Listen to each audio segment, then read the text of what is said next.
नमस्कार, जय माता दी। मैं हूँ आपकी अपनी लाइफ डिज़ाइनर जीतू आचार्य।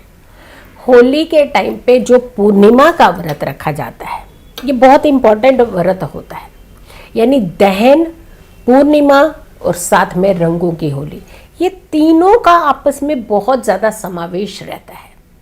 और कहते हैं कि इस होली पर जब पूर्णिमा का आप व्रत रखते हैं, इस नहीं, हर होली पर जब आप पूर्णिमा का व्रत रखते हैं तो वहाँ भगवान विष्णु के साथ साथ श्री कृष्ण की पूजा, भगवान भोलेनाथ की पूजा भी होती है। कुछ योग ही ऐसे बनते हैं जहाँ भगवान श्री कृष्ण, भगवान विष्णु और साथ के साथ भोलेनाथ की पूजा का खास महत्व हो जाता है। और ये रंग भरी होली तो कही ही जाती है। पूर्णिमा के व्रत की खास करके ये ध्यान रखना है कि सत्यनारायण की जो कथा है ये किस दिन सुननी चाहिए और किस दिन आपको पूर्णिमा का व्रत रखना चाहिए। 6 को रखना है या 7 को रखना है, चीज़ों को क्लियरिटी से समझने का प्रयास कीजिएगा। 6 तारीख की अगर हम बात करते हैं तो पूर्णिमा प्रदोष व्यापनी है और 7 तारीख की अगर हम बात करते हैं तो पूर्णिमा प्रदोष व्यापनी नहीं है।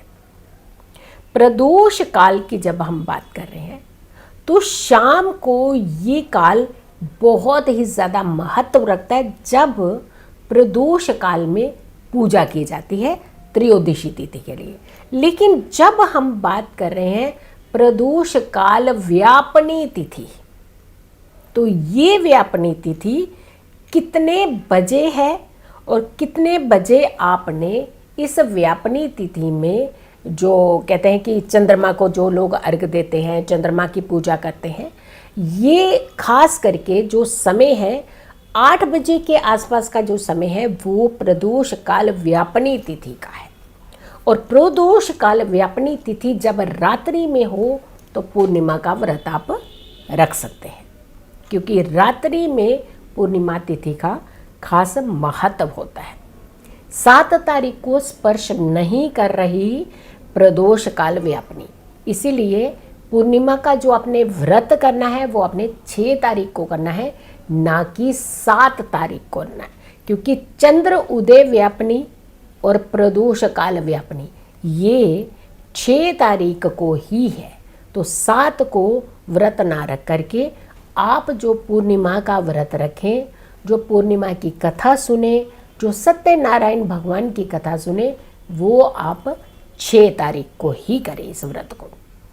क्योंकि इस काल में कहते हैं ना कि जब भद्रा रहित काल में होलिका दहन किया जाता है, चंद्र उदय व्यापनी में पूर्णिमा का पूजा पाठ भक्ति और व्रत किया जाता है, तो ये बड़ा विलक्षण योग होता है। इसीलिए होलिका दहन कभी भी भद्रा काल में नहीं किया जाता है। हाँ, कुछ एक फैक्टर्स ऐसे देखे जाते हैं, जैसे पुंसा की भद्रा हो या फिर जाती हुई भद्रा हो, कुछ और योग नहीं मिल पा रहे हो, संयोग नहीं मिल पा रहे हैं, तो वो एक एक्सेप्शनल होते हैं।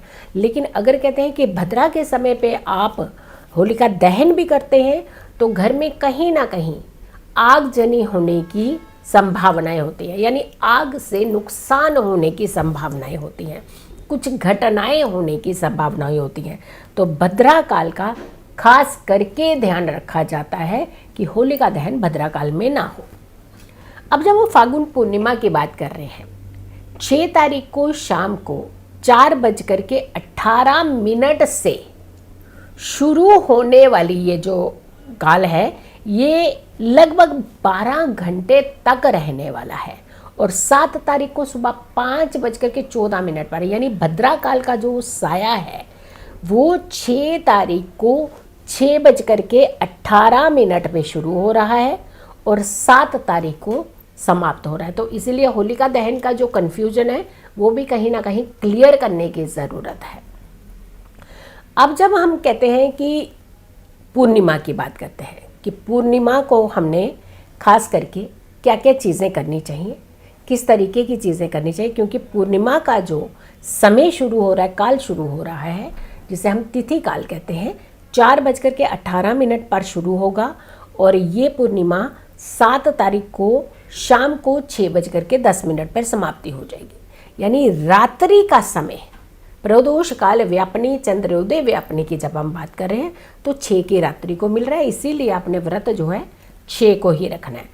मैं बार बार इसीलिए रिपीट कर रही हूँ क्योंकि कहीं भी कंफ्यूजन मत रखिएगा कि 7 को व्रत नहीं है, व्रत आपने 6 तारीख को ही पूर्णिमा का व्रत करना है। तो आपका कंफ्यूजन जो है वो ये दूर हुआ कि व्रत आपने किस दिन रखना है। सत्यनारायण भगवान की पूजा कीजिए, चंद्रमा की पूजा करनी चाहिए, चंद्रमा को अर्घ देना चाहिए। खास करके कहते हैं कि कच्चे दूध से चंद्रमा को अर्घ देना चाहिए, क्योंकि ये जो पूर्णिमा है ये होलाष्टक यानी चल रहा है और होलिका दहन के साथ जुड़ती हुई पूर्णिमा है इस बार। तो ये अपने आप में अलग ही कुछ योग बनाती हुई है। तो यहाँ थोड़ा सा अपने आप को सुरक्षित रखते हुए अपने मनोबल को कहीं नीचे नहीं होने देना है। खास करके जिन लोगों का कुंडली में चंद्रमा कुछ खराब स्थिति में होता है, अच्छी स्थिति में नहीं होता है, उन लोगों को बहुत बेचैनी विचलितपन होता है इस समय। तो आप ध्यान रखिएगा, आपने अपने मनोबल को बना करके रखना है। आपने खास करके कच्चे दूध से अर्घ जो है वो चंद्रमा को ज़रूर देना है। ओम सोम सोमाय नमः इस मंत्र का जितना ज़्यादा जाप आप पूर्णिमा तिथि पर करेंगे वो बहुत उत्तम माना जाएगा।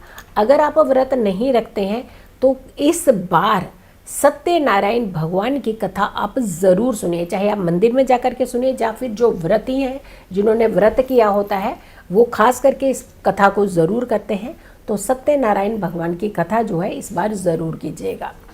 चंद्रमा को आपने अर्घ देने के साथ साथ एक ही जगह पर खड़े होकर के 16 परिक्रमा ज़रूर करनी है इस बार।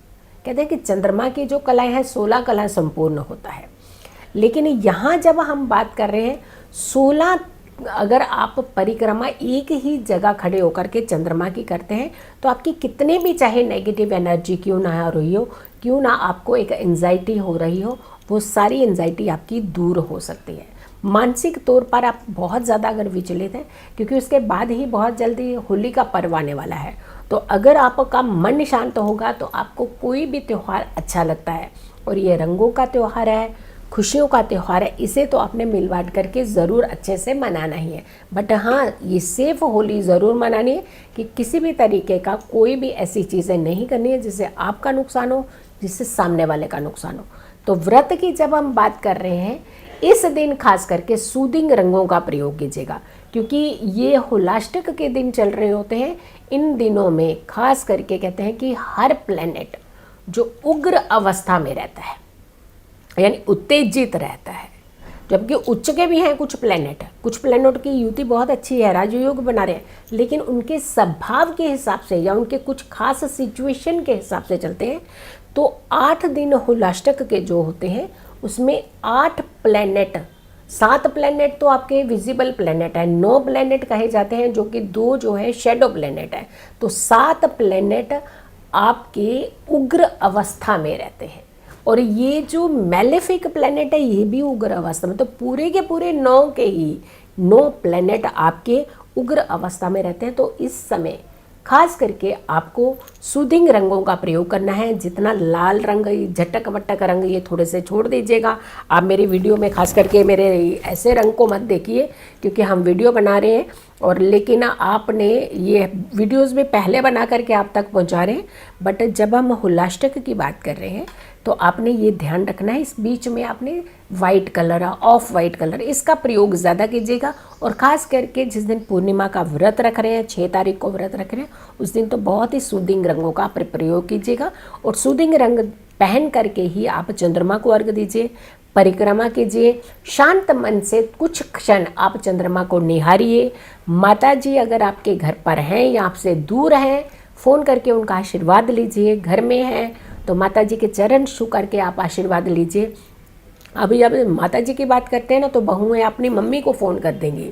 जो सासू माँ पास में बैठे हुए हैं वो भी माता जी है।